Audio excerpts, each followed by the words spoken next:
Hey, and welcome back. This week we are covering our drama, and our drama this week is 1957's 12 Angry Men. Now, this is another black and white film, and I think it's one of our more popular films that we're going to share, even though, Raiders of the Lost Ark comes up after this. Um, but 12 Angry Men is a simple story that takes place primarily, 12 Angry Men refers to a jury. And the jury, of course, is 1957, so it's men instead of people. But this is the concept of a 18-year-old boy who's being charged with murder, and the jury of men who are determining whether or not there's innocence. And of course, with our legal and judicial system, there's inherent drama and tension in the system because we know that this is effective of someone's life. 12 Angry Men was directed by Sidney Lumet and stars a whole cast of different jurors, but specifically Henry Fonda's juror number 8 is our kind of our lead. um, we have a list. If you read a list of all of them, who are them, and we can see that people's biases, people's racism, really comes into effect, and opinion on determining how it's produced. Henry Fonda was a producer of this. This was written by Reginald Rose, who was on got selected for jury duty, and this inspired their opinion. It's a small movie, and by small movie I mean it takes place primarily in a room or a courtroom, and when you don't have that many locations you can really focus on the acting piece. This film really could work as uh, uh,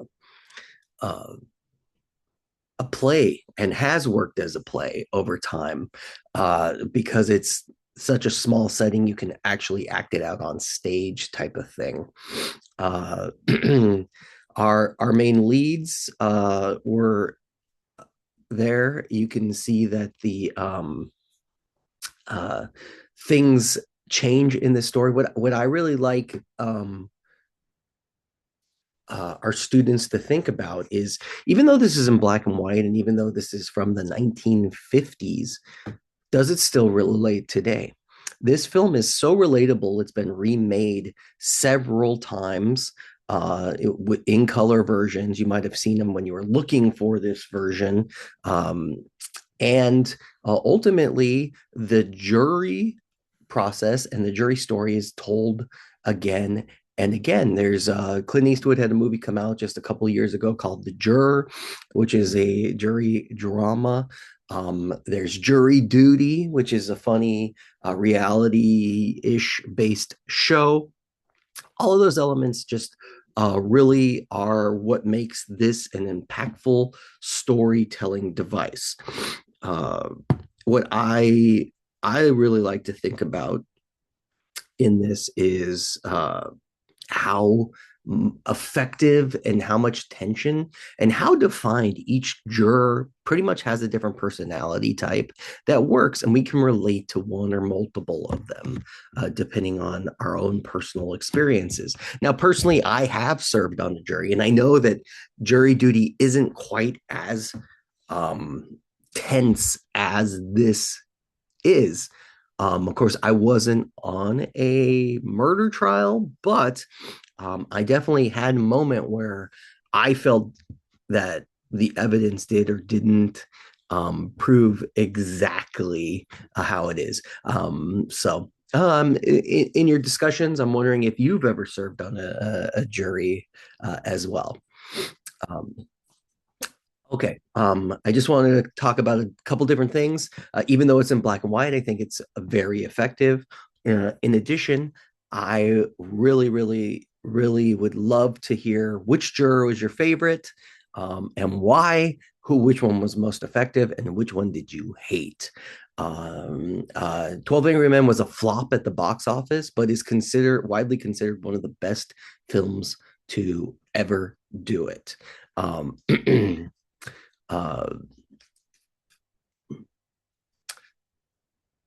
Yeah, all but like 3 minutes of this movie was shot in the jury room. So it's really telling that you can do a lot, and it's not very expensive movie if you all take place. So you can really focus in on their